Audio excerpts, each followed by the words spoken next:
There's no way that's the way we're starting this. There's no way we're starting with that. So it's possible I went overboard with today's intro, so much so that Matimi0 wanted me to actually cut out the joke that I made. It was distasteful, controversial, all the things one might expect from my intro segments on this show. We decided to cut out the joke, but you know who did get to see that joke? Patreon members, people who watch the show live or who can go back and watch our live recordings later. If you'd like to support this show on Patreon, there's a link in the video description.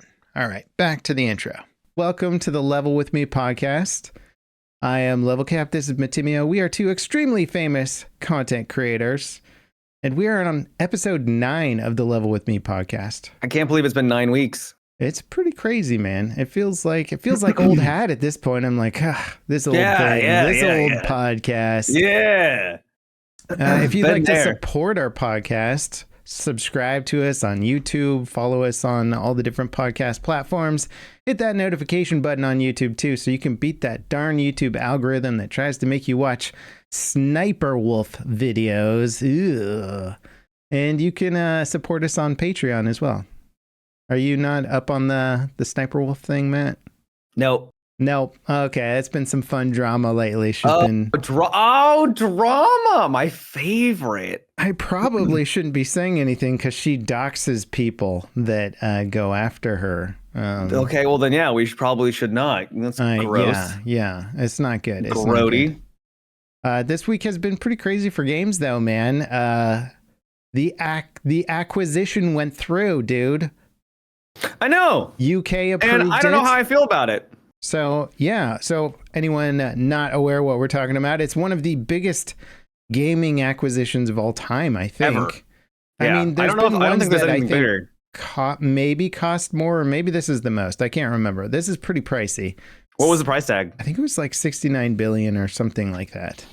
You know, bro, Star Wars was like 2 billion. Like, what? I know. I think it was 4, but it was still a lot. Okay, still, yeah. Yeah.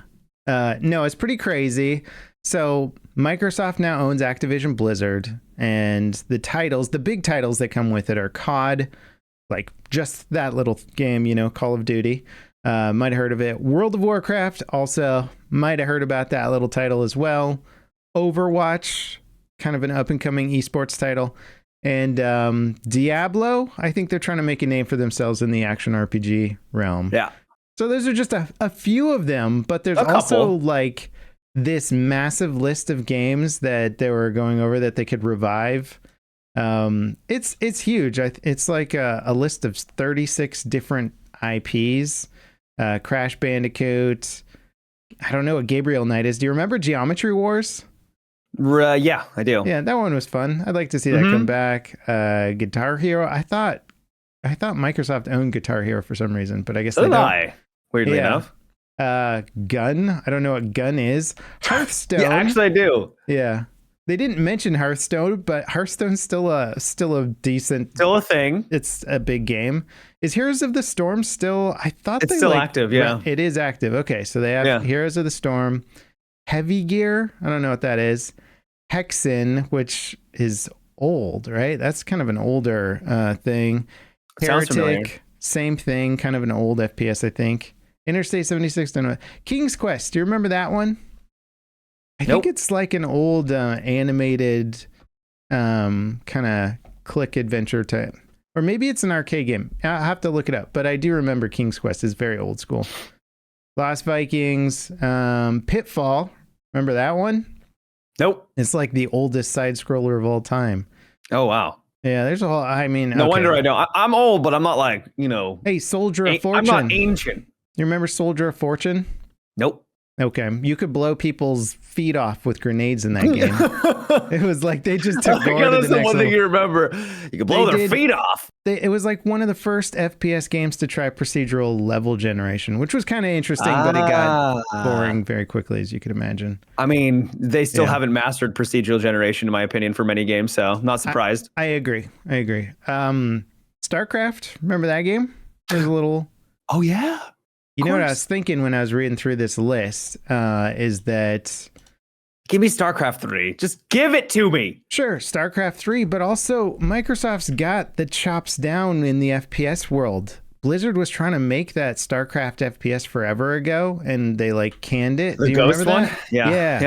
Yep. They could totally revive that. They got like the people who make Halo now. They could just have. Because Halo has been doing so well. I mean, actually, there's a big update. I think today or tomorrow. Whenever this, and it's people are excited, surprisingly, for Halo. Some people. I have not seen the player numbers particularly surge with Halo, which is disappointing. No, but they haven't. Because I have heard you, and I've heard Drewski, and I've heard a couple of other people talk really highly about the Halo experience lately. And it does look like fun. I honestly had fun with Halo, but I thought Infinite was a very competent multiplayer game, but I wasn't like super into the meta. Into it. Yeah. But yeah, if they can revive it, that would be quite cool. I do want to talk about a big revive that happened over the weekend, but what's your take on the Activision Blizzard thing? Like, are you happy that Microsoft got it? Do you think it'll bring more good than bad? Do you think it's too monopolistic? So the thing is, I haven't really been happy with the way that Activision Blizzard has been handling themselves for years now. Yeah, I don't think you're alone. Yeah, they've made good game. Like Diablo 4 was fun when it launched, and I was happy with it. Yeah, the end game just wasn't there, and they're taking steps to get to that point. But yeah, for the most part, it feels a little bit mismanaged. And so shifting gears and being under a different umbrella could bring those games to another level, and that could elevate them and make them, better products. But it could also just make Microsoft a bigger monopoly, which of course is not going to benefit consumers. So it really remains to be seen. Personally, I don't know. I feel like having more companies being independent is better in the long term, but I can't predict the future. Mm-hmm.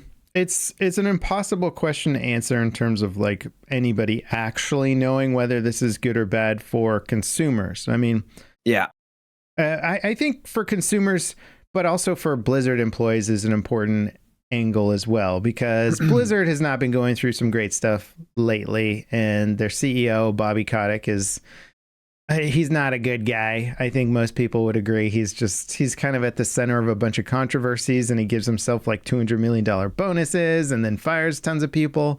And yeah, Blizzard has not been in a good state. It's gone from being this legendary game development studio to kind of producing. I mean, they still have some good stuff, but they used to be at the top. Yeah, they're not at the top anymore, and they flub quite a bit. There's a lot of problems. Yeah. So it could be interesting to see what Blizzard does under new management, under the Microsoft management. And I am excited about some of the hybrid games or some of the teams mixing together. Like I mentioned with StarCraft and like say 343, taking on a StarCraft FPS. Like, right. I would play that. Like, I'd be interested if somebody announced that news in like a year. I'd be like, yeah, I'm definitely playing that at launch. Like I'm for sure. Super, like I like the StarCraft universe, and it's only been explored in the RTS realm, really. So give it to me in FPS. Like I'm pumped for that. I'm pumped for the kind of weird. I think they could get goofy with it, like making Master Chief a character and more IPs around the Microsoft verse. Well, they've already been doing that with other games too, like Rainbow Six Siege, Fortnite. So yeah, they could easily pump Master Chief into Call of Duty. It could be like Master Chief versus whatever one of the COD. They'll probably do that. Yeah, Soap or something, and then they like fight each other. Like there's Master Chief is like a super soldier god, and then you have Soap, who's all but he's not Master Chief. Yeah, but let's be honest, the way they play in COD right now, it's practically like COD. Did you play the beta at all? I didn't, to be honest. I got a key for this weekend, and I was just doing family stuff. I might have checked it out if I like family man over here. Wasn't doing anything, but there was nothing about anything they showed off. And I watched some videos on it, and I watched people playing and watched people going, "Oh, this is great." And I just saw it, and I was like, it just looks like Modern Warfare 2 kind of.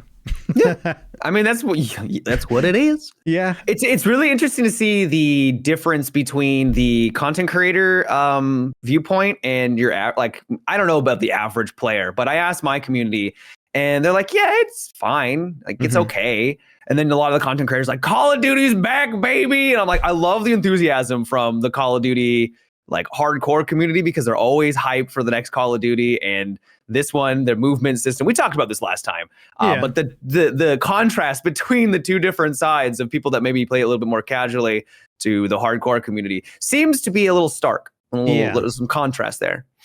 Yeah, and without question, I mean, content creators want something to be big and be successful and be exciting for everyone. Yeah. But it's also sort of that meme of like playing video games on stream versus playing video games by yourself, and it's just like some dude's like losing it at every single moment, screaming at the screen, and the other one is him just kind of like eyes glazed over, laid back in his lazy boy chair, not moving at all. And you're like, oh yeah, that's how most people play video games. They're not screaming at the screen all the time or being like, oh my god, that was so crazy. They don't do the Matimi0 special, you know, as I call it. Oh my god, I can't. Yeah, that's me. Yeah, I'm just yelling all the time. It's funny though because it's like once a year. Like it's like Mariah Carey. December rolls around, the song comes out, she comes out, but also skill-based matchmaking discussion comes out as well. People are already in the beta. Oh, and the skill-based matchmaking and the aim assist, right? That's the other one. It's like how strong is the aim assist? Is it too strong? Now that we have cross-platform play, it's like aim assist is better than PC. Oh my god, this is terrible. Like.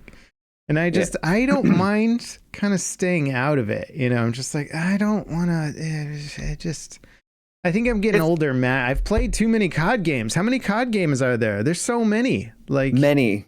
Yeah. Like maybe I'll come back into the franchise and like. There's so many that we're redoing the old games. I mean, literally, you know? So for like how many, I mean, they've already remastered them and now they're like redoing them. And you're like, okay, like. Yeah. They're just squeezing it dry, every last little drop coming out of there. In terms of like this acquisition thing, though, I don't totally know what to think about it because in general, like monopolies are bad. Monopoly equals bad. We have anti-monopoly laws in this country for a reason to stop this kind of stuff from happening. I think long term, it might provide a lot of cool opportunities. Short term, probably not a lot is going to change, though. Probably not. And I think Microsoft, if anything, maybe they'll be able to position some title releases more strategically, so they're not like trying to launch a big AAA title competing with another one of their big AAA titles. They might be able to benefit a little bit, where they're like, let's not put Halo up against the next COD or something like that, you know. So they could probably optimize that a little bit better. But that's not really going to make for a better. And that's the thing that I am worried about is that Microsoft hasn't really been known for making incredible games lately.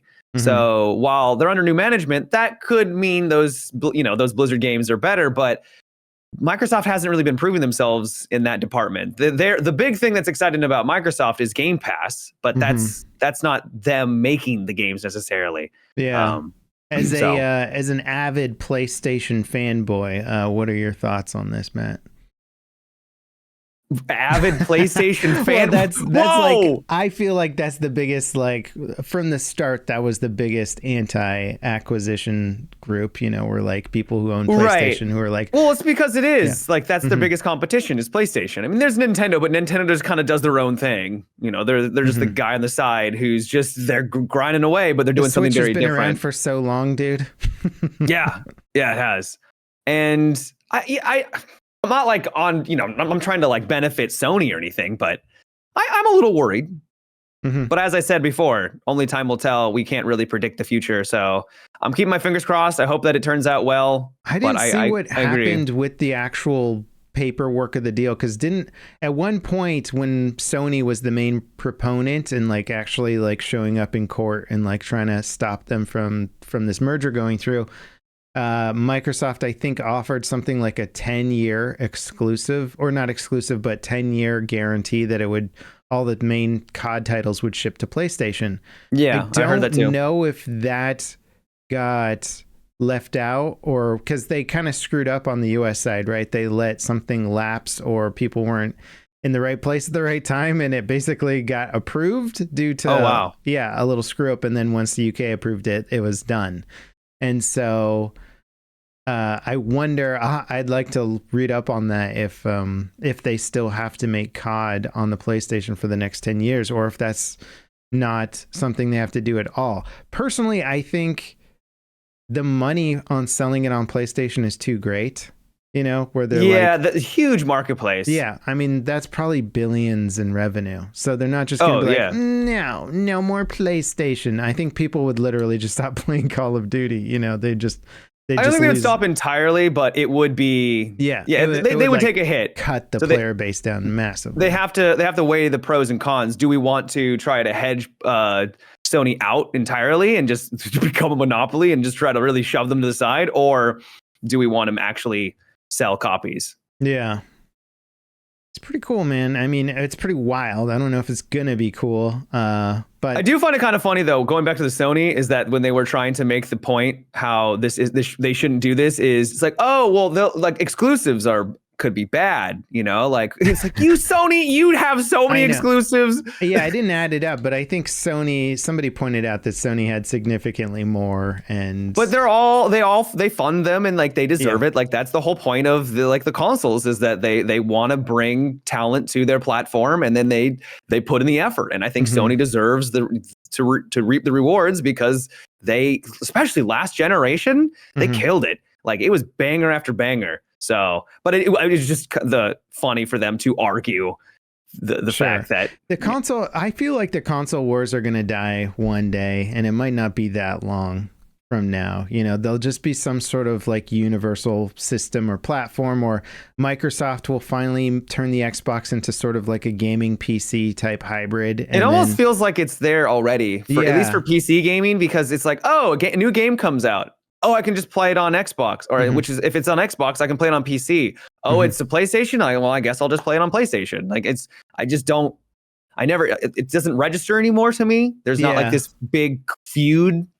Right. Like it was, especially in the past. And having the different platforms is just extra work for developers to make parity and then also cross-platform. They're trying to balance and do all this stuff, and it's like, it's hard because you want competition, but also exclusivity hasn't been great for consumers. So it's just sort of this weird thing where you're like, well, I need to buy this console for that game and this console for this game. Like I bought a Switch exclusively for Zelda. It's my Zelda box. A lot of people did. Yeah. And it's just sort of one of these things where you're like, well, it could have looked a lot better. I played it hooked up to the TV the whole time. I never played it remotely, so I'm like, well, that would have been better on Xbox or something. Right. But it is what it is, man. Only time will tell if this acquisition is good or bad in the long run. But it's big news. I mean, I don't think anyone's sad to see Kotick. I think he's going to stick around for 2 months, and then he's going to disappear into his fleet of yachts somewhere. I don't know. He's going to buy some mega corporation. Fly away on his private helicopter onto his yacht and then just never leave the ocean. Yeah. I do think the cards are shifting much more towards indie development, and it has been that way. I think that's inevitable. It's just kind of going that way. So Microsoft acquiring a ton of big AAA IPs, like good for them. But I think ultimately the indie scene is going to keep taking little bites out of the AAA scene until it's just not quite what it used to be, or the AAA scene is going to have to completely like morph into something else entirely. But do you think it's because we're like heading towards a bubble in terms of AAA with the amount of costs and stuff, or do you just think that indie games are bringing something fresh that's kind of carving away? Indie pretty much owns the innovation in the game industry because they're the ones willing to take the risk, and like that's how you get noticed. If you've never made a game that anybody's taken notice before, you got to do something crazy. You got to try a new idea. And so, well, if you're spending 200 million, 300 million on a game, you don't want anything that's risky. So I get it. Yeah, exactly. Starfield is that game, right? $200 million, no surprises the whole way through. And so that's what it is. But they made which is now money. Apparently the worst rated game on Steam for Bethesda. It's now lower than Fallout 76. What's its in terms of user reviews? When did that happen? Recently. I don't understand the world anymore, man. Like all the dumb gaming outlets were like 10 out of 10, 9 out of 10, and like, I mean, we've talked about it before. I said it's a solid 7 out of 10. Like I can't see it beyond 7. I think the honeymoon phase ended, Yeah. and that's hurting it. I think the release of the DLC for Cyberpunk and Baldur's Gate and it being in between, like, it was fun. We've talked about it. I don't want to, tread over, but after that initial honeymoon phase ends, you're like, oh, this is a fine game. And I think people just kind of got over it. Yeah. Game reviews are really tough to follow as well. I find it difficult with movie reviews too. There's this huge discrepancy between critic reviews and user reviews. And I often find myself siding much more with user review, like aggregation. Because sometimes, like for Steam, for example, it can be really hard to, like on Steam, for example. I mean, this is true for all the other things as well. But if a game doesn't release in an optimized state, the game gets dunked on. Like it'll be like mostly negative. I'm like, wow, it makes it look horrible. Makes like a game that maybe had good optimization that would be like an 8 out of 10 it looks like it's a 3, right? And it's like, it's not a 3, but it makes sense, and they should be criticized for it, but it makes them look horrible. Yeah, and then there's the review bombing thing that happens too. That also happens, which sucks. Yeah, it's all over the map. I was going to say movie reviews, I tend to side with user reviews more, and game reviews, I usually tend to side with critics more, but depends on the situation. Again, yeah, it's kind of all over the map. It's so hard to try and get a good grasp on what you're going to like, but I think that's just the varying tastes and what's important to people, right? Like, I can deal with a less stable game if it's a fantastic concept, like that's not as big a deal for me, but for other people, it's a complete deal breaker, right? Yeah, for me, it's more of just it's like testing the waters. It's like, oh, a new game came out. Like, for example, Spider-Man reviews have been coming out and they've been looking phenomenal. Mm-hmm. Doesn't mean that the game is going to be a masterpiece, but it gives you kind of an idea. Okay, this is probably going to be an enjoyable experience no matter what. It may not be exactly to your liking, but it's probably a pretty good game. Yeah. Yeah. Did you see the other crazy thing that happened over the weekend regarding Battlefield? Battlefield. Yes. How? I know. Well, how? It went free to play, so that doesn't explain it though. How? I know, because it went free to play. So what we're talking about before we discuss it is Battlefield broke its highest concurrent player count. Battlefield 2042, I should say. Yeah. So it came out about 2 years ago, depending on when you count the official release date versus early access versus whatever. But approximately 2 years ago, it launched, and it didn't hit particularly high player numbers, and those dropped off real quick because there's just so many problems with the game. People were like, I hate this, don't want to touch it. And it like sat at like 2,000-3,000 concurrent, 4,000 concurrents on Steam for like a long time. And I was playing it when it got down to 900. Oh, man, dude. It was so depressing as a Battlefield fan. I was like, I've never seen the community like drop off this fast before. Yep. Like, anyway. So over the last 2 years, they've been adding quality of life features and a little bit of content. Let's be honest, it hasn't been amazing amounts of content. 6 maps in total in 2 years. You're like, okay. They reworked the old maps, but even the reworked maps are only kind of mid. So yeah, they're not phenomenal. There's a couple that I think have like stepped up into like a higher echelon, but like most of them are just kind of average. Yeah. But the game is far more playable now. It released, I think, one of the best CQB maps the franchise has ever seen.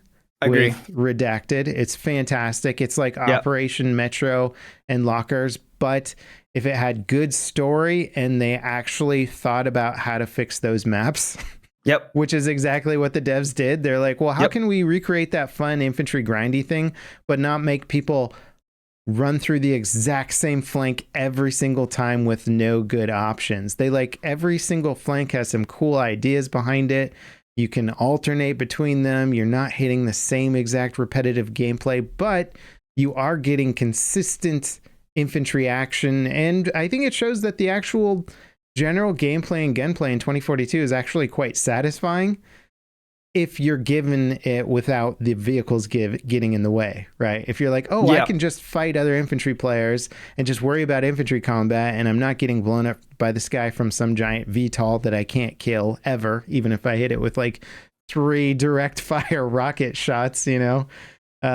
So players are getting to like play some of the best content the game has ever seen, and it's gone free to play. I think back when it did free to play in March, it hit somewhere around 30,000 concurrent on Steam. Steam charts are really March bad. Was 24,000 was there, or December. So December last year, December they got up to 36, which was their highest since launch, and then like 103,000. That's insane. Yeah. So the big question is what happens when free to play ends? I think it has ended now. Yeah. And it's at 14,000 for. Oh no! Oh, is it? Did it just drop down? I checked this morning and it hadn't finished the free to play thing yet. Well, it's at 14,000 right now, which is still okay, but we're not in even peak close. Hours though. We're not in peak right now. So we'll see what happens with peak, but it is on sale for $10 now too. So it's a good plan from DICE, from EA. Make the game free to play, put it on sale, so if those people want to keep playing it, they can get it super cheap. And launch the best content. But they also haven't announced any more content, and they usually have announced the next season before or at the same time the current season launches. So they'll be like, and just so you know, season 8's coming up, you know, and that at least gives you an idea that there's more coming. So if they plan to actually drop all support for the game or drop all future content at this point, it's really going to suck if they hit their big player resurgence. And it's like, that's like Battlefield 5 all over again, dude. It's like BF5 like finally started clicking, and they launched the Pacific DLC, which is what people had just been wanting, like some good big battle maps and like all this cool stuff. And then they're like, all right, goodbye. And we're done. Yeah. So even with this crazy weekend, first of all, how did they get the word out? Like, I didn't see anything about a free weekend. Like, the fact that it hit that many people and they all tried it is a testament to what whoever's working at marketing over there. Well done to them. But also, like, can they actually keep this like, obviously it's not, they're not going to keep 100,000, but will this get the ball rolling? I don't know, because it's going to be dependent on content, I think, ultimately. As good as that new map is, and as much fun as it is to play on it, it is just one new map, and it's the only infantry-only map on the standard playlist rotation. So, yeah, I mean, if you look back at like BF1, think about how many maps in that had infantry-only gameplay that were part of the standard rotation. There was a lot of infantry-only maps. Like, well, maybe not completely infantry, but I think there was more infantry focused. Cavalry and infantry. I mean, there was quite a few maps that were like trench warfare maps. That, yeah, I get there were a bunch though. There were quite a few. I would say like at least 5 maybe that were like fully infantry, and then like some that had like a smattering of tanks here or there. But you just had way more options, you know. And this game was like infantry only. Well, that'll be handled in TDM and Portal. Well, that didn't go to plan, so now they don't have anything. So the first one is like really showcasing what 2042 can do 2 years after it launches, which is insane. But it's when do you think we're going to get the new one? Next year, end of next year. That's kind of my guess too. Yeah. I mean, we know they're working on it. We know at least 3 studios are working on it. I think potentially 4-ish. They like acquired a 4th or something like that recently in the news. So, and it's like going to assist another studio, I think. So, which doesn't really bring me a lot of confidence, because that was the same thing that happened with 2042, is they had like, we have everyone, all hands on deck. It's like, well, that could either be a good thing, meaning that it's going to be flush with content, or it could mean you are way behind schedule, which we know the end result of that. Honestly, the only thing that gives me confidence about the next title is Vince's name being attached to it. Vince Zampella, creator of Call of Duty, Medal of Honor, Titanfall, Apex Legend. You're like, okay, the guy's got a pretty good track record. He's attaching his name to Battlefield. He doesn't want the next Battlefield game to suck. So if he's in charge of it, that gives me a lot of confidence. Also, they fired basically most of the head of management at DICE. Really? Yeah, a lot of them got fired, and the new studio manager came in and completely changed up the way things are done around there. So maybe that'll help. Keep my fingers crossed. Yeah. So, I mean, it sounds good on paper, right? But so did 2042. 2042 sounded amazing on paper. God, remember that trailer with the rendezvous and everything? And my hype level is at a good 7 out of 10 there, because I saw the tornado and I was like, here we go. Here we go again. Yeah. I just saw too many people losing their minds about it. And I was like, have you learned nothing? Have you learned nothing from previous Battlefield titles? And DICE, they always do their gimmicky thing, which is like, here's the game, but then the crazy thing happens. And that's what the marketing clips are. And this one was Tornado. I'm like, how is Tornado going to be fun, unless it's literally destroying the whole map as it like goes through it. And even I heard rumors there was going to be more. So there'd be like flooding and hurricanes and other things, but they, just like everything else in the game, it wasn't ready. But that was just rumors to take it with a pinch of salt. So. The thing that still cracks me up about the game is that when you load in, it still has that like satellite weapon intro screen. And that was a big part of the narrative. Do you remember Hazard Zone was these satellites crashing with special info? But the whole narrative was built around some weapon satellite that they were trying to keep covered. The NOPAT war made no sense, by the way. Like, I couldn't understand it at all. I'm like, they're trying to recover data so that people don't get blamed, but you're already at war. I don't get it. Yeah, I don't know. It was nonsense. But then you think it's all leading up to some sort of cool satellite weapon where some DLC down the road is going to add a new squad call in where you can call in an ion cannon beam that like rakes the battlefield and like vaporizes guys or something, right? Like, imagine if it made like a giant trench or something, that'd be sick. Yeah, exactly. Like, that's what you think it's wrapping up towards or working towards. And then literally nothing was done with that narrative. All the DLCs kind of worked on weird offshoot ideas. And I didn't dislike all the offshoot ideas. They just had nothing to do with the main narrative. And you're like, I don't understand the NOPAT war. Nobody really understands it. I think most people don't even care. Like, they're not playing Battlefield for a cool narrative, story-driven experience. So I disagree to an extent in that I would say I don't really care, but also I think I do care, like, subconsciously. Because do you remember the story? Was there a story in Battlefield 3, Battlefield 4 that you remembered in the multiplayer? No, but I think there are worse because of that. Because they didn't hit it home. Like, okay, what I liked about some of the DLC with 2042 is what was the one with the big cube buildings? I forget the name of the map. The cube buildings? Spearhead, I think. Oh, yes, yeah. That one kind of had this like idea behind it where it's like this cool autonomous weapon factory in Scandinavia somewhere or whatever, and you're like attacking these kind of futuristic manufacturing facilities. I'm like, I like that. And then we get the like railgun tank and some cool sci-fi and railguns and stuff built around it. I'm like, so you're saying you like when the thematics fit the story and the theme of the game. And I agree. They're sort of building out like, okay, here's a secret production facility and we're hitting it. And then this latest one, Redacted, okay, some guys are experimenting with sort of super soldier, biological, mechanical, cyborg, like super soldier stuff, I'm like, cool. I like the idea behind that too.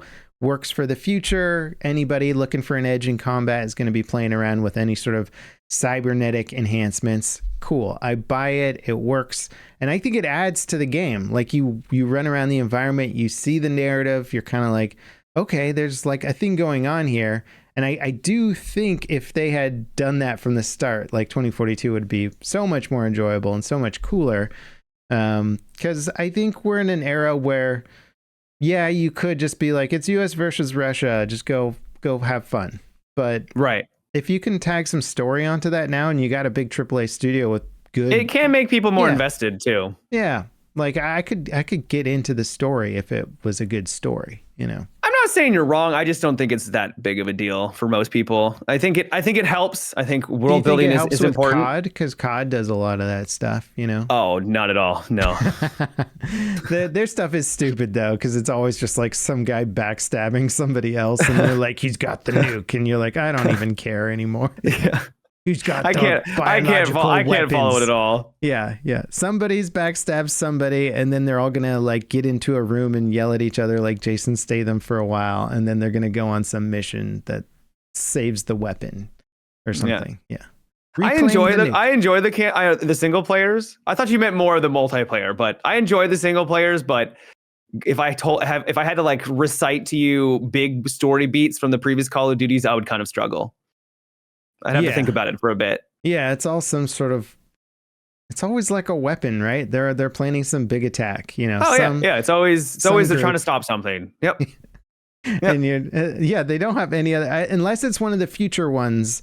Like, well, it's hard to do anything different. Do you remember Advanced Warfare? I like that story. It was like Kevin Spacey was the president. Oh yeah. Or he wasn't the president. He was like the owner of some super. He was the bad guy. Yeah, he owned some like mega tech corporation, and like I think at the end he's on like some giant walking fortress or something. I can't even remember, but it was I never played it, so it was so over the top and so insane, and I liked it because instead of it just being like, we gotta stop the nuke from going off or whatever, it was like, Kevin Spacey's crazy and he's crazy. We gotta stop this man. Yeah. I didn't play the one in space, but I kind of regret not playing that one. I tried it. I didn't really vibe with it. I think I was just not in the right mood for it and also Call of Duty tried to do the whole wall running thing. And when you tried wall running, you just died because everything just lasered you out. You know, it's like, so what's the point of the wall running? Right. So yeah. You're like, look at this idiot on the side of a building. Yeah. Shoot him. Yeah, exactly. So it just felt like I was constantly having to duck behind cover, wait for my health to regenerate, poke my head out. It was very tedious. Yeah. Oh, man. I thought this, switching gears a little bit, kind of out of the gaming scene, but still it reminded me of Cyberpunk a little bit. Okay. I tweeted it out. It was at the Adobe convention, I think, or something like that. It's called Project Primrose, and it's a dress that this woman put on for the convention, and it's like, I don't know what's on the outside of it, but it's like little mini LCD screens or something, and it can change color and animate. So they're wearing like animated clothing. And it just looks cool. It looks like the future. I'm like, yes. It reminds me of the Hunger Games. Remember the Hunger Games? Yeah, where they did all that crazy fashion stuff. Yeah, that's what it reminded me of. Like just taking it over the top. Yeah. Yeah, I'm down for like clothing that like projects holograms and stuff, you know, and whatever. Like, so if you could wear something like that, what would you want it to be projecting? Yeah, that's your face. Obviously. Just my face, just. How cool would that be? As if we had a podcast and then we were wearing I was just shirts. On your chest. Yeah, we had animated shirts with each other's faces on it. There you go. Yeah. Or we captured the video, put it on each other's. Yeah, we could do some weird stuff, dude. So.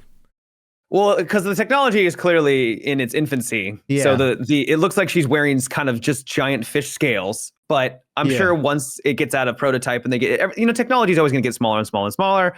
And so if they get these screens to be really tiny, like it just could look just completely natural. And then you could project like you got like a rippling six pack, you could just. Yeah, I think it would be dope to have where.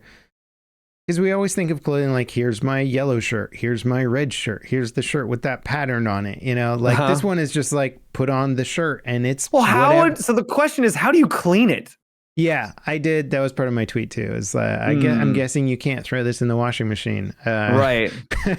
Unless you want to ruin a $10,000 dress or something, whatever. Right. I'm sure it costs more than that as a prototype, but.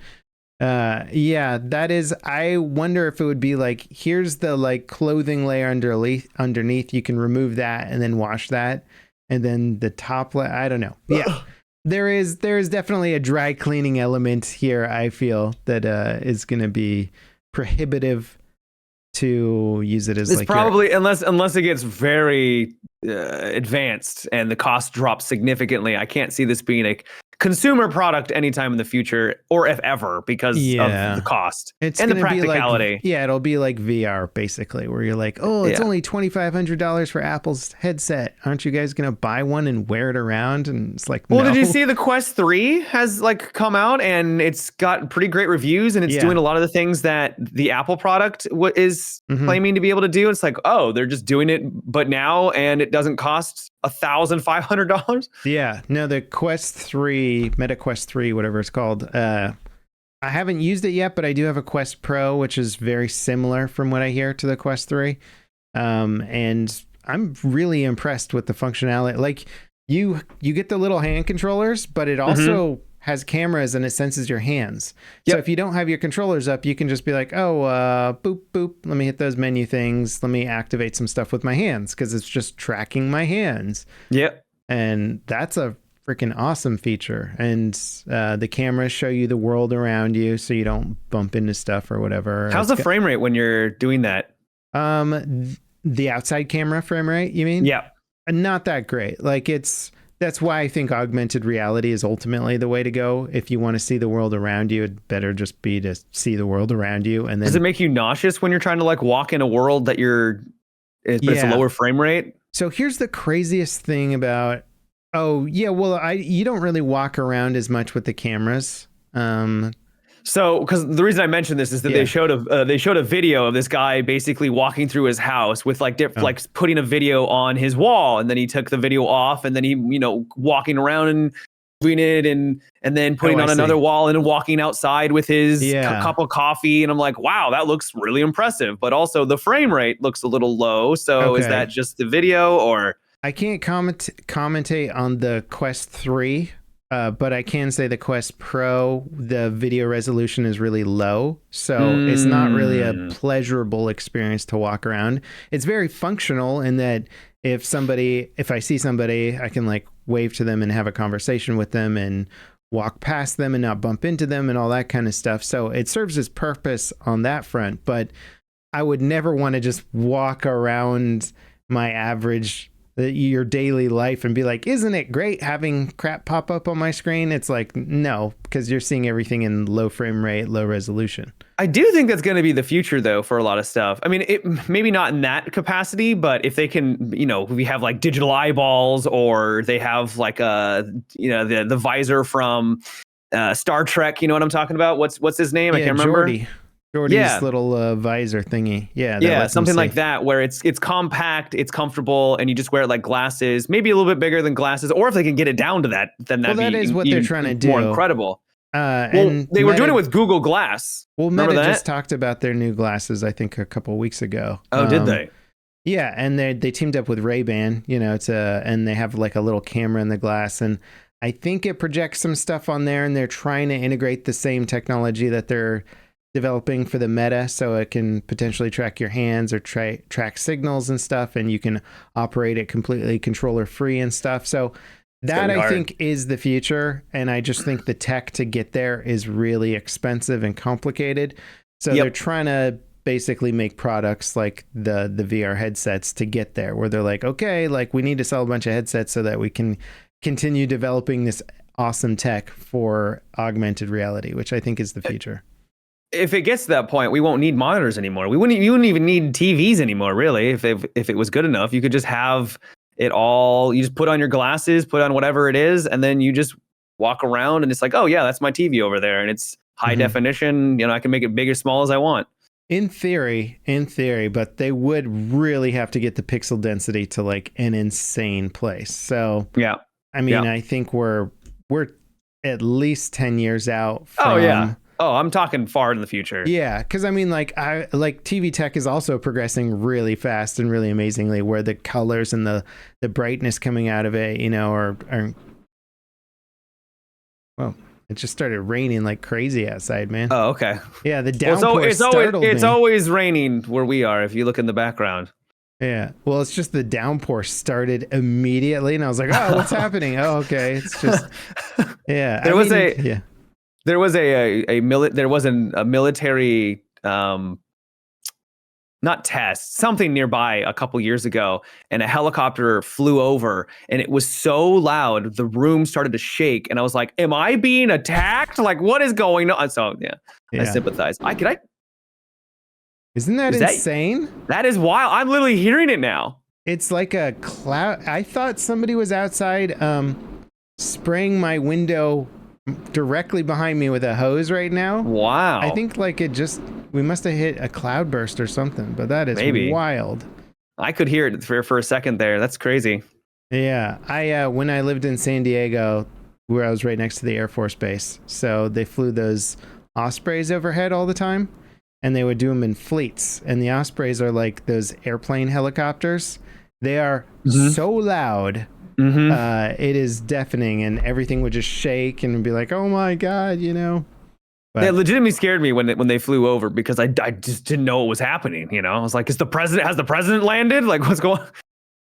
Yeah. It's been pretty nuts. So what games have you been playing this week, man? Lords of the Fallen has been the big one. Lords of the Fallen. I didn't play it, but I saw the videos. It looks quite cool. It's, how do I describe it? So it's dark. They're trying to clone Dark Souls, and they're not trying to do anything different than Dark Souls. There's a couple of things here and there, but it's like, hey, Dark Souls is great. We're going to try that. And so it's a sequel to Lords of the Fallen, the game that flopped horrifically like a decade ago. It's been a long time. Oh, so there's another Lords of the Fallen. Yeah, it's literally called Lords of the Fallen. They didn't even change the name. It's ridiculous. Not confusing. Yeah, not confusing at all. But it didn't do very well, and so I guess they just wanted a clean slate. So like, we're gonna just call it the same thing. I think this is their first game the devs have made. It's not the same devs as before. I'd have to look into it, but it's a lot of fun. It's, as a Souls fan, we're eating really good right now with Remnant 2, which is technically not really the same because it was, weapons and stuff like that, long range. And then Lies of P was also fantastic. So there's been a lot of variety, but what it does well is crazy amounts of exploration. Like the amount of detail they put into these maps, while confusing, really just fleshes it out and makes it feel much more organic than something like Lies of P. Like you'll start in this, like the top of the mountain, then you will slowly make your way down into like the depths of Mordor, and it's crazy. So that's really cool. Yeah, I like games that give you that level of exploration, like a Zelda game where you're like, whoa, I can just go anywhere and there's like a story everywhere I go. You'll just stumble across a new path. You're like, where does this go? And all of a sudden it just opens up and you're like, what? I'm now in it just be like, a new zone has unlocked. I'm like, what? I thought this was just a side route. Yeah, the exploration is really great. The combat is fun. I think they did a really good job with the diversity. There's tons of weapons and different builds, kind of like Dark Souls. Not as tight. It's a bit floaty. I think Lies of P probably does their combat a little bit tighter, but it's also not the hardest game. I've also kind of, for me personally, I have been watching other streamers, and maybe I'm just a gamer, LevelCap. I could just be a gamer, but I go into a boss with like 0 heals because I didn't realize there's a boss, and I win. I'm like, dang. Either I'm over leveled or I just know these kinds of games now. Are you playing on hard or? There is no difficulty. No. Okay. But then when I watch other streamers, they're really struggling with a lot of this content. So maybe I'm just getting lucky, or maybe I'm just. You really like your Dark Souls games, man. That's true. And so that is true. They set the bar high with some of those games that are like crazy hard. Like I won't touch them because I'm like, why would I do that to myself? I like to have fun and have smiles and stuff. I like to smile. I like to smile. Why would I play this game? I mean, I found the Jedi Fallen Order games to be enough for me. I was like, no, thanks. Like, I mean, I beat them, but there was a couple boss fights where it was like the 7th time around. And I'm like, that's too many. I don't want to play the boss 7 times, and I know that. And in these games, that's normal. Like, play it like 30 times. They're like, what? Sometimes, you haven't even played it 30 times yet? Well, you clearly don't know all the attack patterns, and you're like, okay. And you don't. I think maybe one of the reasons why I'm doing well is that I just finished Lies of P, and those bosses are, in my opinion, significantly harder compared to this. And And it comes down to the way they attack in that game. So a lot of times you'll know the attack is coming, and then it will be lightning fast once it builds up. So you kind of have to build a rhythm to it, because you can't just react to what the physical animation is doing, because you'll be too slow. In this game, you see the sword, and then there's actual weight to it, and then it swings, and then it's for me, it's just like, oh, that's when you dodge. Like, obviously that's when you dodge. And so I find it to be more organic. Mm-hmm. Now, I personally like that, but I think they may have made it a little bit too easy, kind of maybe mix it up a little bit more with some attacks coming a little bit faster. Maybe I'll try it. It sounds perfect, Matt. Sounds perfect. Yeah. But I've been enjoying it. Some cool bosses, cinematic bosses. I think I'm getting nearer to the end. I plan on doing another big stream and hopefully finishing it off. So, but yeah, I give it a solid. I enjoy it so far out of 10. Is that what you're playing tonight? Probably, yeah. I think I'm gonna finish it up. Yeah. Are you gonna play the new Forza game? I have been playing it. Yes, I've been playing it on stream and off stream. I've never played a simcade. My first like sim game, and it's addicting. It's fun. You wouldn't think it'd be that exciting to try and turn around corners in a car, but but it is, right? But it is, yeah, because it's all about skill. It's all about keeping the momentum, keeping your speed, but also slowing down when to brake. Right, that's the hardest part. Is like basically knowing exactly when to brake, how much pressure to apply, so you don't for how much, how long, and then when to shift, when to downshift, everything. When can you pass? That's the one thing I really struggle with, is how to pass, because it's hard. It's hard. You're like, well, this guy's got the line that I want, and if I take the line on the outside, I'm not going to be as fast, and so he's just going to go ahead of me anyway. So.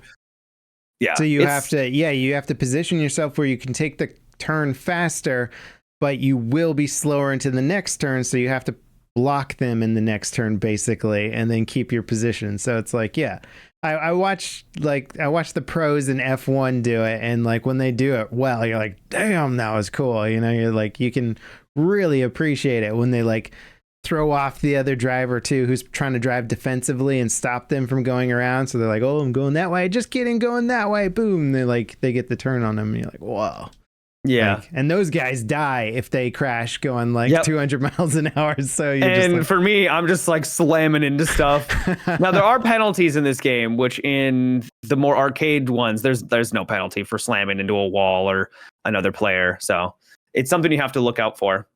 Gotcha. But it's good. I really like it. I don't really have a baseline because I've never played another sim style game, and I know people are criticizing. And that is one. Now that I think about it, I don't like the grind. I feel, and this is getting really frustrating, is if you have like the deluxe edition, you get money faster. Like everything is faster in terms of you unlocking stuff. I don't know about actually leveling up your cars, but you have to level up the cars too to get the better. Not attachments, but the better gear, so it's very, very grindy, and I put a decent amount of time into it, and I could buy a couple nice cool cars, but I go look over at some friends who like Two Angry Gamers. I watch them, and they I think have the deluxe edition, or at least I'm assuming they do, and they've got like millions of credits lying around. Like what? Yeah, interesting. They really want you to buy that deluxe edition. Basically. Yeah, and I think it's because it's on Game Pass, right? So they know that probably a huge majority did you spend money on it, or did you just Game Pass it? I just Game Passed it. Okay, well, like why? So they not? Really want you to spend that money, then? Yeah. But it's kind of lame because like, isn't it the whole point? But if you don't get it on Game Pass and you buy it on Steam, just the normal edition, now you're someone who just sort of feels like you're getting a different experience. Yeah, that's a problem for sure. Yeah. And I've been noticing this, from time to time, where it's like games are now just like the $70 is just like an entry fee. And if you really want to enjoy the product, you might have to spend more. I think what's happening right now in the industry is the world is going through inflation, right? Like you go to the grocery store and stuff costs twice as much as it did like last year. It's pretty crazy. But wild. Game prices, I remember buying a Nintendo 64 game that cost $70. Like game prices have not gone, and most of them were 50 or 60. But some of them were just crazy because they're just like, screw you, we're going to charge you 70 and you're going to we're buy charging. it. Yeah, and I did buy it. I wanted to play it. It was the Star Wars game on N64 where you could battle over Hoth. And those prices haven't really gone up much like over the years. In fact, I think they've gone down in a lot of ways because the competition is so crazy, because anybody anywhere in the world can now be a game developer, and they are. Every country has their own studios, multiple studios, indie studios, big studios. So the competition's crazy, and the work is going everywhere, so the labor can be cheaper depending on where you are. And I honestly think the game prices, need to be updated. I think they just need to be more expensive, more in line with inflation. And I don't like saying that because obviously I want to play more games and I want more people to be able to play more games. But back when I was a kid and $50 was a huge amount of money to me, or $60, you'd do a couple games a year type thing, that you paid full price for, and then you'd like maybe bargain bin a couple of games or something like that throughout the year. But that was what you played, and you just kind of committed yourself to it. And maybe we're in an era where things are just too easy it's just too easy to jump from one game to another, too inexpensive, too quick. And that's why you get these big franchises that are just like, here's our mega game. And then people are like, that was cool, peace, I'm playing the next giant thing because it's on Game Pass or whatever. I don't know, man. So a couple of things. Yeah. I mean, I understand where you're coming from, because you're right. Games haven't really increased in price. They only happened recently, and only now that they've hit $70 are they like, oh, well, you want to play early? Well, that's going to be another $30, $90, $100 total. Yeah. So a couple of things about the game prices. I kind of disagree. For one, we keep hearing that games are expensive, but we also keep hearing that games are making more than ever before. And they're like, it's like the biggest industry in entertainment. They're making unbelievable amounts of money, right? Yeah. And so it's like, what is it? Are you having a hard time, or are you making absolute bank? So that's one thing. The other is, so corporate greed, the reason why inflation is increasing is because they're like, oh, we can just charge for more. Like, I think there was a stat, I haven't verified, 60% of inflation is just because corporate greed. And so if they increase the price of games, that just contributes to the rise of inflation, right? It just adds more to the problem. And then on top of that, while yes, inflation has gone up, your average salary, at least in the United States, hasn't actually kept up with inflation. And so, things have got more expensive, but the actual dollar amount that people are getting each year hasn't really risen to compensate. And so they don't have the buying power. Stupidly in my brain, I'm thinking, well, if they sold a game for $100, that would mean that they would pay the developers more. And it's like, no. Bobby Kotick gets to buy a new yacht. Yes. I think, and of course it's not a universal rule. I think certain games should be cheap, certain games should be expensive, but I think what they're doing, and I brought it up because you're talking about them kind of trying to offer all these different tiers of games now, which drives me crazy. It's just like, it'd be nice if everybody just had the same game and we all were playing with the same access to progression as everybody else.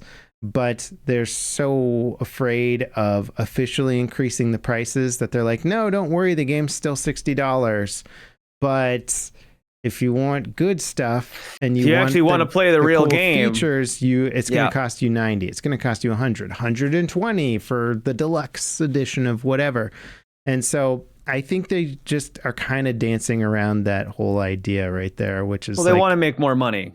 Always. Yeah, or I mean, like, I don't want it to be only greed, the angle to be only greed, because obviously a lot of studios are making a ton of money. But at the same time, some studios are going under and firing all of their devs and all that, because it is insanely expensive to develop a really high-end game with no guarantee of return. So it's a tough subject, but I don't. You see what I mean, though, right?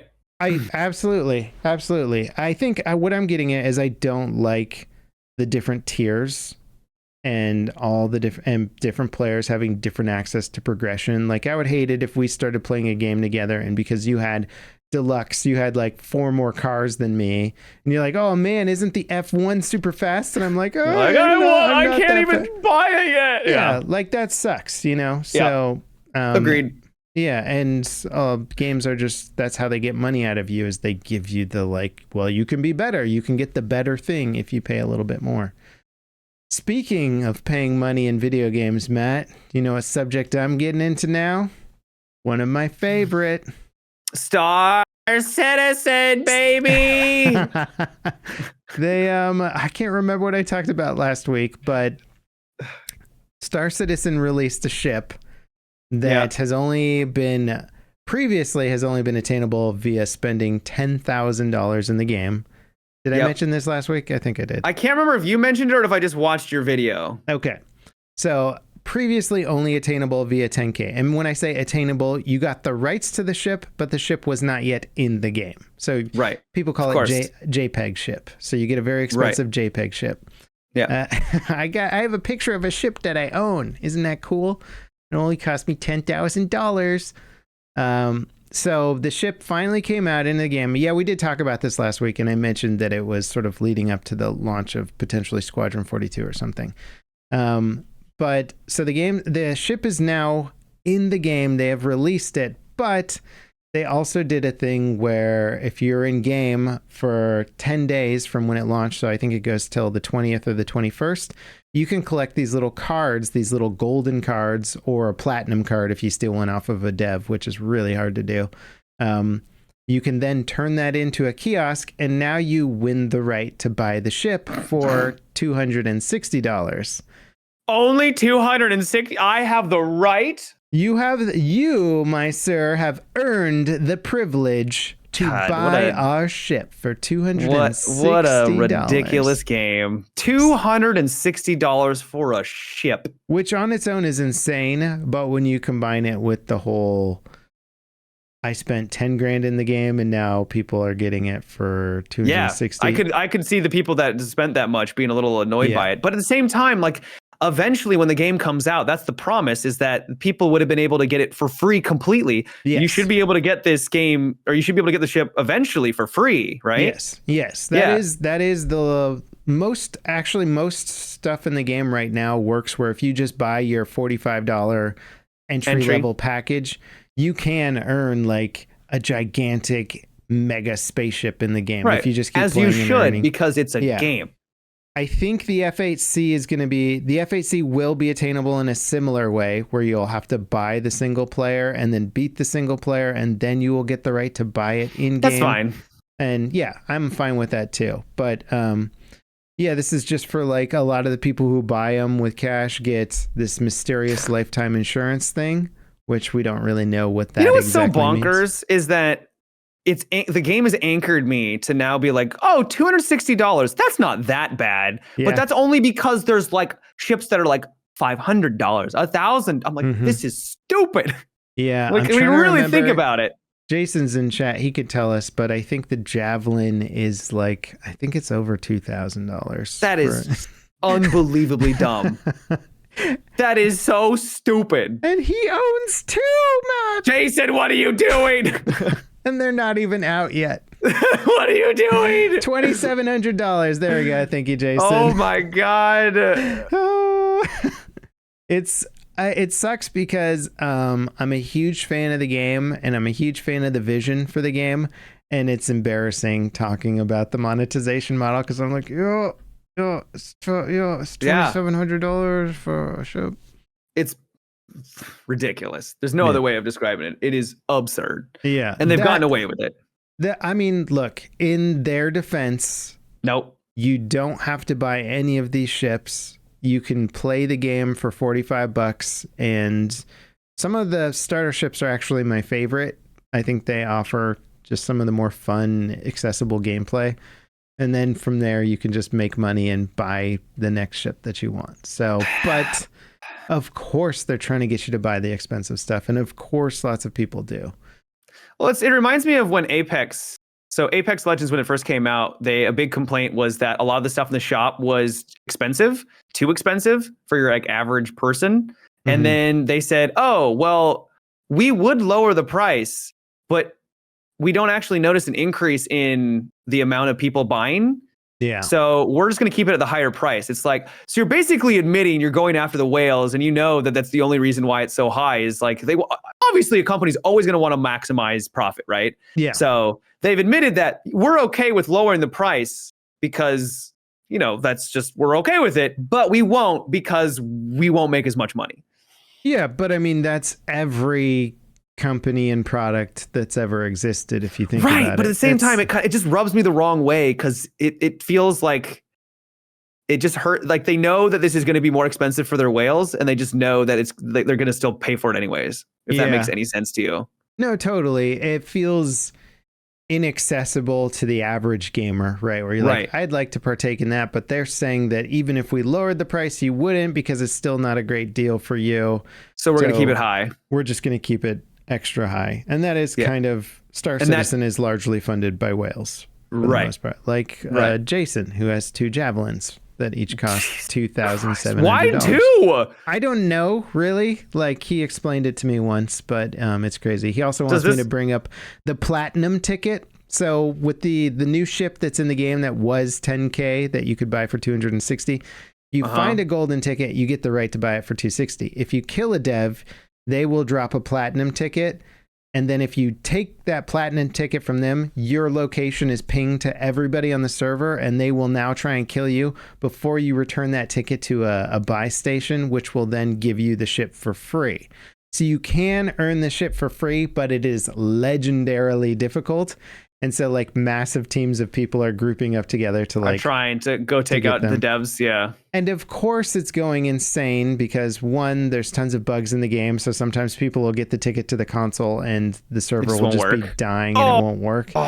The other thing is that, and I saw this coming a mile away along with everybody else who's ever played the game, pad ramming is a big problem in the game. So basically when you go into a major city area, you go into an armistice zone and you can't fire your ship's weapons. So now you're safe, right? So you just slam. Yeah. Okay. You request landing. The hangar doors open. You go in for a landing. Everybody sees you marked with the ticket.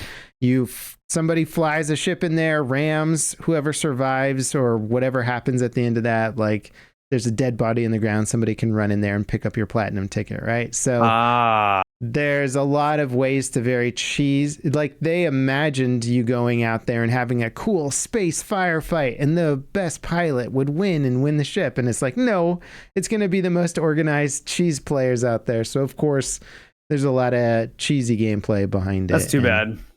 It is too bad. CIG should have seen it coming, but it is what it is. Most events in the game break in some weird way or something, It's that Star Citizen flair. Yeah, but this weekend, man, if I can promote my own channel for a second, I will be streaming CitizenCon Live. Let's go! Both Saturday and Sunday. This is like my Christmas for the year. This is like the biggest event for me. Quite excited about that because I hope good news comes from it. Me too. I think there will be. I think there's gonna be some pretty big ticket items in there. Potentially a release date for Squadron 42, which would be That'd huge. Be massive. Yeah. They need it. They do. So that's your Star Citizen news update for the week, Matt. Did you hear that Redfall got a big patch? Yeah, so what's the deal with Redfall? Like, apparently the game is terrible. And terrible. It's terrible. Deemed unfixable. LevelCap, it was so bad. So I didn't play it, but I just read a couple articles that was like, it's so bad. People are basically saying there's no way they can even patch the game. It's unfixed. Yeah, you have to change everything about it. So the game, I'm not going to get into the nitty-gritty details, but I did play it. I played it for 2 nights because it was a meme and bad frame rate, like everything you can think of. Bad frame rate, bad AI. You'd have like AI that would literally just be standing around while you walk up to them, you shoot at them, and they still don't even react. Like it's a terrible game. Like it just was not ready for release. It would never be ready for release because the core fundamentals of the game just aren't really all that exciting. Like it did not have the arcane polish or really just what made arcane games fun at all. It was a mess. Yeah. So they've patched it. It went from 3 concurrent players on Steam all the way up to 50. So when did you play this game? when it originally came out. When was that? Redfall release date, May 2nd, 2023, this year. Yeah. So not that long ago. Is the patch substantial, or is it was big for the game, but it's not worth. I'm sure it's not worth playing still. It's because, as I said, the core gameplay loop is just not enough. Yeah, and you got to wonder, like, what do the devs do in that situation? Because you're like, there's nothing. It's done, but then there's still people working on a patch. Because are they legally obligated to try and hit some benchmark? Like, who knows? Are they gonna save some face by trying to patch it, and then people will buy their next game? There's a couple games out there right now that I know the devs on, but the games have completely tanked. Like, they're not, like, they had their launch and then they just died off, and now nobody's playing them, and they're multiplayer games, so that's a big problem. You can't. It's super hard to revive a multiplayer game, right? Almost impossible. And they're like working on all these content patches and ideas, and I'm just like, yep. I wish you luck. Good luck. But I mean, if I had to bet, I would bet against you, because I mean, sinking 4, 5, 6 months into content and updates and just knowing it's going to fall on people who aren't going to play it is. First impressions are so important. I wish, I mean, there's been stories, Rainbow Six Siege is a great example, where they can have a rough launch and years later down the line they can have a huge resurgence. Like everyone get it. It can happen. Siege never turned into nobody playing it. It just went down to like less people playing it, less than it deserved at launch. Yeah. Just like with Battlefield 2042, it never went down to 33 players concurrent or whatever. Because it was 3. I guess it did go down to 900. You said it did go down to 900. It did go down. It was bad at one point. It was basically on death's door. Yeah. So it did come back. Yeah. But EA has enough kind of press coverage and stuff that whenever they make they've got enough weight behind them. Yeah, people will come back and check it out. But I wish a lot of people bought it, so they're just sitting there with a crappy game that they can't play. So anytime a big update comes out, they'll come back and check it out and be like, is it good now?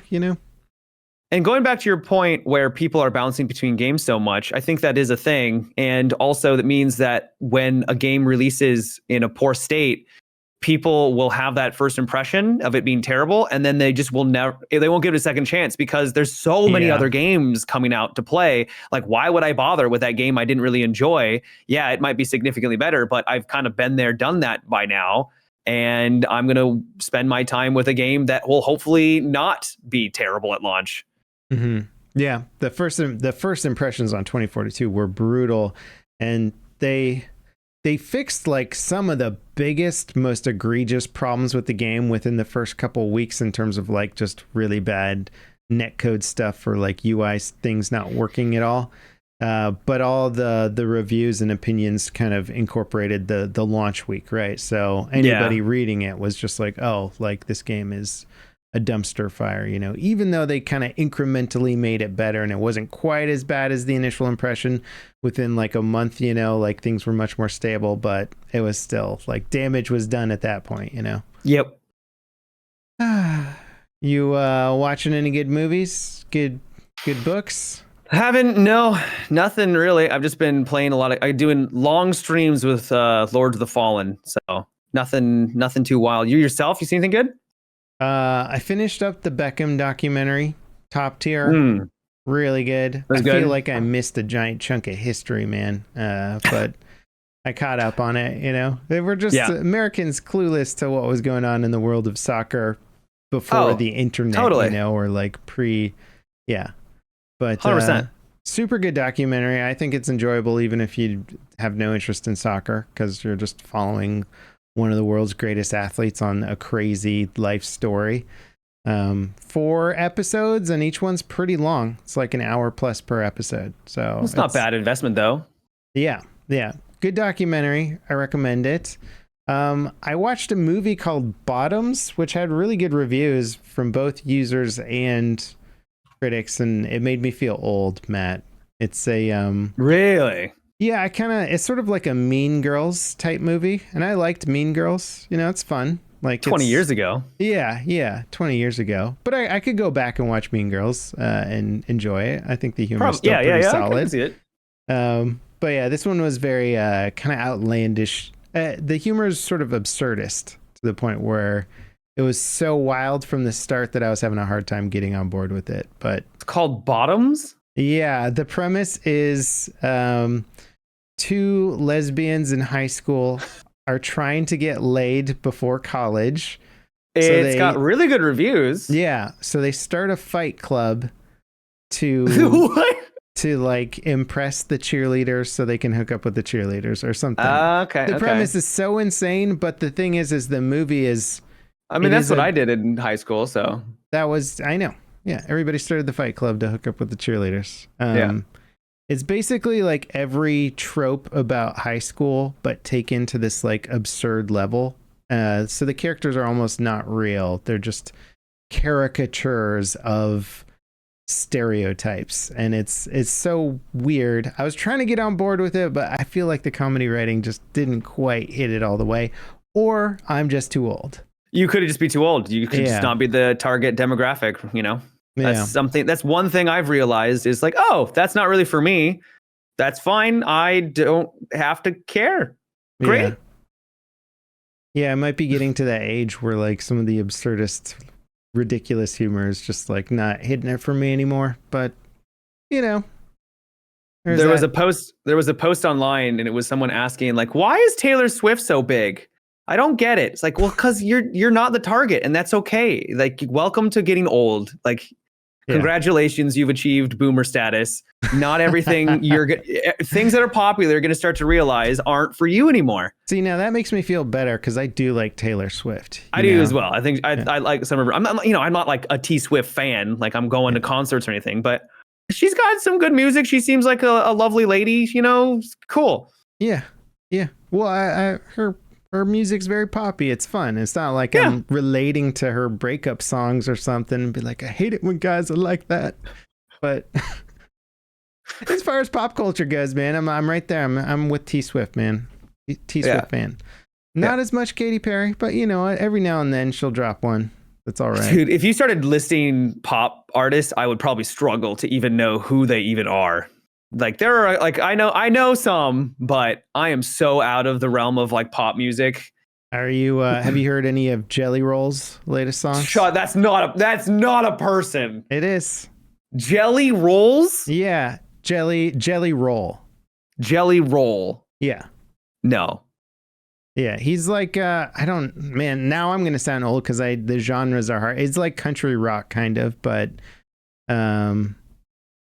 yeah, he's huge. Oh, he is a person. He's very big right now. He's also big, but oh, his name is actually Jason Bradley DeFord. Okay, so it's his stage name. Okay. Yeah. Well, it's like Post Malone, you know, like I don't think his mom named him that. Yeah, but Jelly Roll, like all right, it's fine. Yeah. No, I've never heard of him though. Yeah. I'm not super up on pop music. I just like I listen to the radio in the morning in the car, and then whatever's on, I'm like, oh, that's not bad. I was talking to a younger friend of mine, and he just started listing off like all these like Little John. You know, I know Little John, Little Wayne, but then it's just they start to keep going. I'm like, who's are all these little people? And like then what? They become Lil, you know, where you're like Lil somebody, and you're like, can we stop? Just be somebody else. Come up with a different thing. Come up with a difference. Exactly. Yeah, 100%. Why? Too many Lils. Now we're going into Lils now, and it's too much. It's too much. We're old, Matt. I've accepted it. Yes. Yeah. Shall we wrap up the pod there on our aging gamer stuff, or is there another thing you want to chat? No, I think that's good. All right, a good week. Indeed, sir. Indeed. I'm excited to talk about how CitizenCon went next week. Any streams you want to promote? No. I just, live stream every day. You know the drill. Every day playing games. Spider-Man 2's coming out. That's exciting. Then City Skylines is going to be releasing. Unfortunately, Unfortunately, they're saying that they're not hitting their benchmarks for optimization. Oh, no. That's coming out on the 24th, right? Yeah, I think so. Is there an early access or 24th for everyone? I haven't looked into it. Okay. I should. I'll check it out. I'm quite excited about that one, too. I have it on the calendar, and I'm like, oh, yes, I'm going to make train tracks and watch the trains go around the city. So excited for that. Well, cool, man.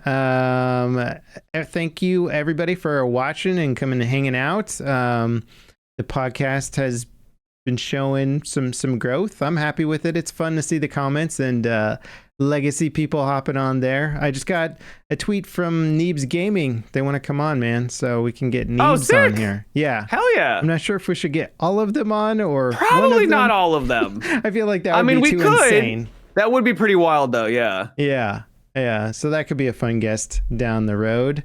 And if you want to support our podcast, check us out on Patreon. It helps us out. Otherwise, just hit that sub button, hit the notification button to beat that YouTube algorithm. And yeah, Matt, closing words? Live long and prosper. Ooh, I like it. All right, guys. Bye-bye.